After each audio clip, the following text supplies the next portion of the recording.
Hello दोस्तों, hello and welcome to my channel. कैसे हैं आप लोग दोस्तों? आप सोच रहे होंगे कि ये केक का पिक, तो ये केक मैं लाई हूँ आप सब लोगों के लिए क्योंकि आज है मेरा बर्थडे। और दोस्तों, मैं चाहती थी कि ये केक मैं आप लोगों के साथ शेयर करूँ। मैं इसी तरीके से शेयर कर सकती थी, सो प्लीज़ एक्सेप्ट करिए। और दोस्तों, आप सब लोगों की ब्लेसिंग से, आप सब लोगों के प्यार से आज मैं ये बर्थडे इस काबिल हुई हूँ कि ये बर्थडे में आप लोगों के साथ, मेरी इतनी बड़ी मेरी सॉल फैमिली के साथ मैं ये बर्थडे सेलिब्रेट कर रही हूँ। Thank you, thank you, thank you so much for all your love and your blessings. Oh my God, जो आपने प्यार बरसाया है दोस्तों, धन्यवाद उसके लिए। कोटि कोटि धन्यवाद दोस्तों। मैं बहुत खुश हूँ, मैं बहुत बहुत खुश हूँ दोस्तों। आप भी इसी तरह खुश रहिए, हाई वाइब्रेशन में रहिए, यही मेरी आप लोगों के लिए दुआ है। और बड़ा प्यारा आज का मेरा मूड है दोस्तों।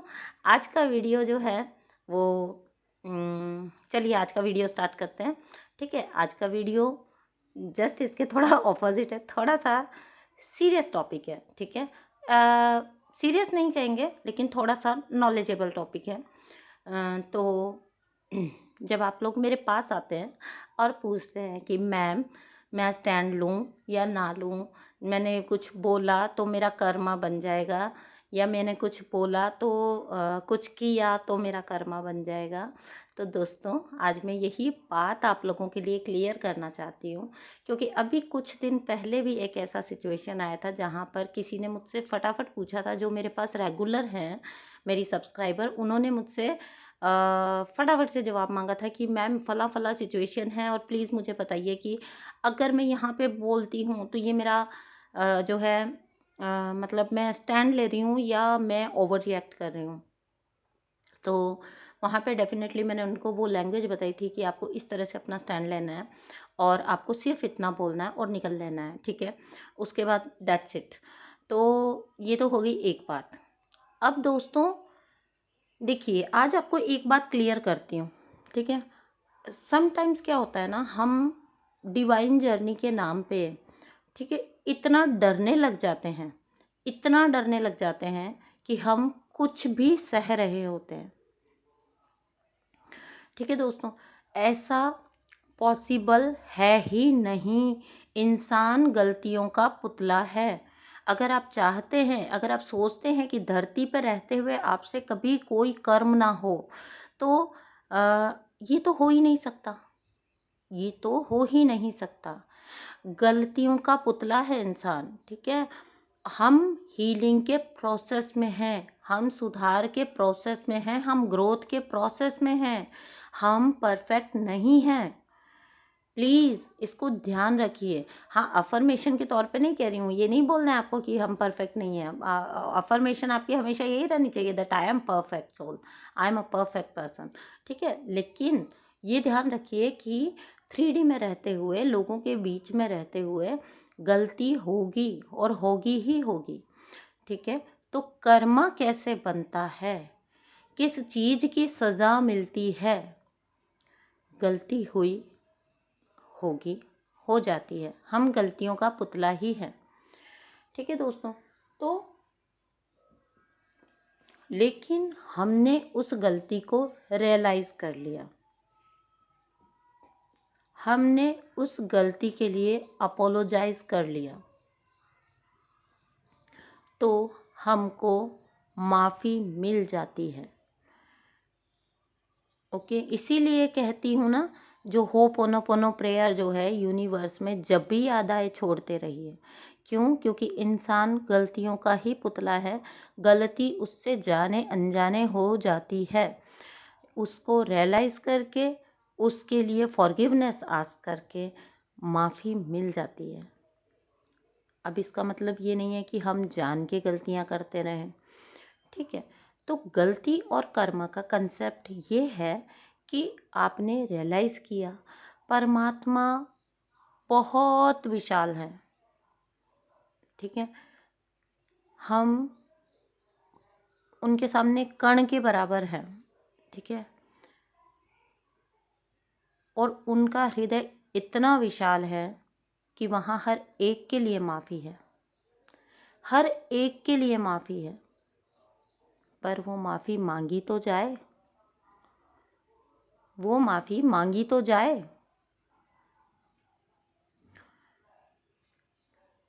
देखिए, सज़ा गलती से नहीं होती है, ठीक है।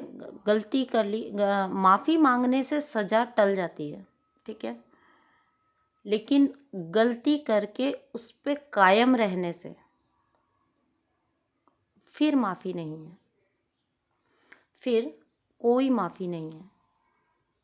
अगर आपने गलती की, गलती सबसे होती है, हमसे भी होती है, हमारे कार्मिक से भी होती है, दोनों से गलती होती है, कोई एक पक्ष ही गलत नहीं होता है हमेशा। हमसे भी होती है, हमारे कार्मिक से भी होती है। सोल ग्रोथ का नतीजा ये होता है, हम अपनी गलती को पहचान के उसको एक्सेप्ट करके माफ़ी मांगते हैं और कार्मिक्स अपनी गलती पर कायम रहते हैं। जो उन्होंने बोला है उस पर कायम रहते हैं, जो उन्होंने दुखाया है दिल किसी का उस पर कायम रहते हैं। गलती पर कायम रहने से माफ़ी नहीं मिलती, गलती मान लेने से माफ़ी मिलती है। बस ये ध्यान रखिए और ये फ़र्क रखिए औरों में और खुद में। एक बात तो ये। दूसरी बात, आप जब कुछ ऐसा करते हैं जिससे, मतलब आप खुद से चल के कुछ ऐसा करते हैं जिससे किसी को दुख पहुंचे, फिजिकल हर्ट छोड़ दीजिए, किसी की अगर मानसिक स्थिति भी थोड़ी देर के लिए आपकी वजह से डामाडोल हुई, हिली, वो परेशान हुआ, उसका मन मरा, आपने किसी को कुछ करने से रोक दिया क्योंकि आप में कंट्रोल का इशू है और उसका मन खराब हो गया, वो भी आपका कर्मा बनता है। कर्मा केवल फिजिकल और केवल जुबानी या वर्बल ही नहीं होता। कर्मा इतना सूक्ष्म है कि अगर आपके कुछ कहने या करने से किसी की मानसिक स्थिति पे कुछ फर्क पड़ा तो भी आपका कर्मा बनता है। अब यहाँ भी एक बात ध्यान रखने की है, आपके आसपास बहुत से लोग ऐसे होंगे जो हमेशा विक्टिम मोड पे रहते हैं। तो वो लोग, अगर आपने जो भी बोला वो उसका मतलब निकाल के उसको अपने हिसाब से ढाल के स्वयं को विक्टिम दिखा के आपको बुरा दिखाएंगे। तो जिन लोगों को अपने अंदर ही, मैंने आपको ये बोला, आपके कहने या कुछ करने से अगर किसी की मानसिक स्थिति हिली, ठीक है, लेकिन जो लोग आपको पता है कि अपने आसपास के आपके अपनी मानसिक स्थिति के लिए वो खुद ही जिम्मेदार हैं, आपने जिस भी तरफ कुछ भी बोलना है उन्होंने उल्टा ही लेके जाना है, उन्होंने उस चीज़ को हर्ट के रूप में ही दिखाना है कि आपने उनको हर्ट किया। आपने कुछ अच्छा भी किया तो भी वो हर्ट होंगे और आपने कुछ बुरा किया तो भी वो हर्ट होंगे। तो अगर ऐसे लोग आपके आसपास हैं जो हमेशा विक्टिम मोड पे रहते हैं, हमेशा ये कोशिश करते हैं कि मतलब वो उनकी मानसिक स्थिति के लिए खुद जिम्मेदार हैं, वहाँ पे फिर उस इंसान को खुश करने के लिए उस पीपल प्लीजिंग में मत पड़िए, क्योंकि ऐसे इंसान को आप कभी खुश कर नहीं सकते, कर ही नहीं सकते। मुझसे लिखवा के ले लीजिए, आप कभी ऐसे इंसान को खुश नहीं कर सकते जिसको विक्टिम प्ले करने की आदत है और उसकी मानसिक स्थिति के लिए आप जिम्मेदार नहीं हैं, उसकी मानसिक स्थिति के लिए वो खुद जिम्मेदार है, ठीक है। तो जब हमारा कर्मा बनता है वो इस बात के लिए बनता है कि हमने किसी को चला के, कुछ करके, कुछ बोल के हर्ट नहीं कर दिया।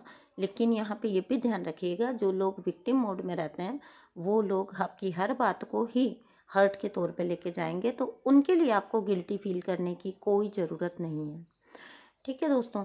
दूसरी बात ये थी।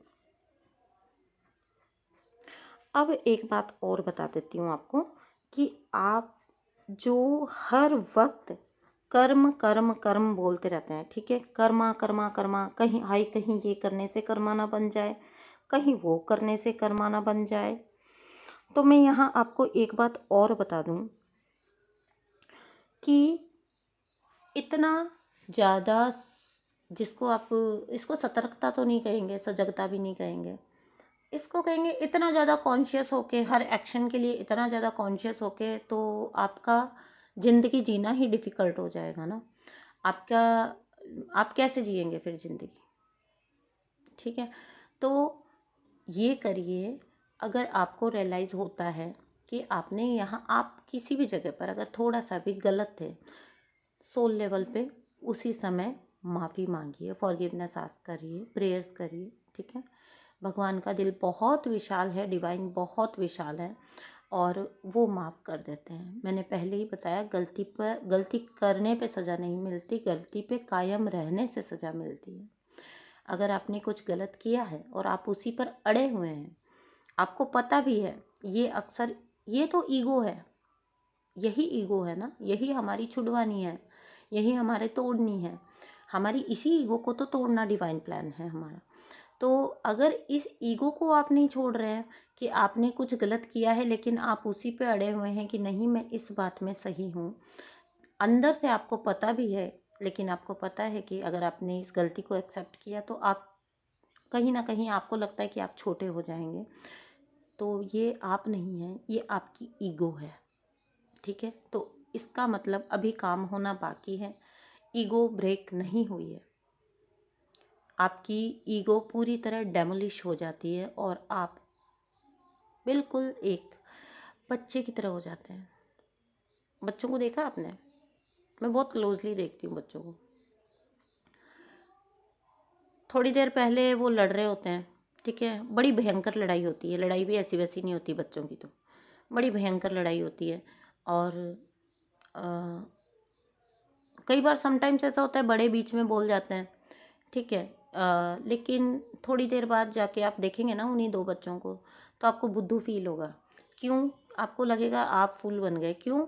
क्योंकि थोड़ी देर बाद वो बच्चे सब भूल के वापस खेल रहे होते हैं आपस में। ठीक है, तो जीवन भी ऐसा ही है। हम आते हैं, हमारे क्लैशेस होते हैं, फिर हम एक हो जाते हैं, फिर हम वही जो फंक्शंस होते हैं उनमें उन्हीं लोगों के साथ मिलके हम हंसते हैं, बोलते हैं, नाचते हैं, गाते हैं, खाते हैं। ठीक है, तो कोई कोई प्रोग्राम होता है, कुछ भी होता है, कभी देखा आपने? अच्छे अच्छे जिन लोगों के बीच में कलेश होते हैं, लड़ाई होती है, वो लोग भी उस टाइम पे बिल्कुल सब कुछ भूल के हंस गा रहे होते हैं, है ना, झूम रहे होते हैं। तो ये मतलब जीवन इसे ऐसा ही है। जीवन को जितना सरल रखोगे जीवन सरल है, जीवन को डिफिकल्ट बनाओगे जीवन डिफिकल्ट बन जाएगा। बिल्कुल, आपका जीना हराम हो जाएगा, आप अपना जीना हराम कर लोगे। जीवन को डिफिकल्ट मत बनाइए। इसी के लिए सूत्र है, गो विद द फ्लो। एक बात और याद रखिए, कुछ लोग इस चीज़ से जूझ रहे होते हैं, मैं यहाँ से कैसे निकलूँगा, मैं कार्मिक कैसे रिलीज़ करूँ, मैं ये कैसे करूँ, मैं वो कैसे करूँ, मैं इतना उम्र हो गई अभी तो मैं यहीं फंसी हुई हूँ। ठीक है, एक बात और ध्यान रखिए, हमेशा एक बात ध्यान रखिए, आपके डिवाइन प्लान के अकॉर्डिंग आज अभी जिस जगह आप हैं, जिन लोगों के साथ आप हैं, आपके डिवाइन प्लान के अकॉर्डिंग वो परफेक्ट है। आपको नहीं पता, बट उसमें भी आपका कुछ भला ही है, उसमें आपका कुछ ना कुछ भला ही है। तो गो विद द फ्लो में रहिए।